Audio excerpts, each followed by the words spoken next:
In this video, you'll learn how to set up Gmail IMAP in just a few minutes, so you can access your Gmail account from any email client like Outlook, Apple Mail, or Thunderbird. First, open your browser and go to gmail.com.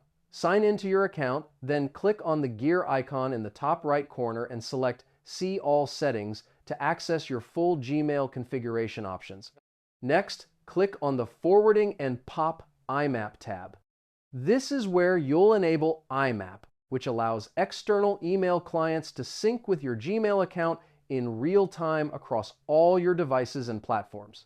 Now, scroll down to the IMAP Access section and select Enable IMAP. Click Save Changes at the bottom of the page to make sure your new settings are applied to your Gmail account properly. After that, open your email client of choice and add a new account. Use the following settings. Incoming server is imap.gmail.com on port 993 with SSL, and outgoing server is smtp.gmail.com on port 465. Once your settings are configured, sign in with your Gmail address and password.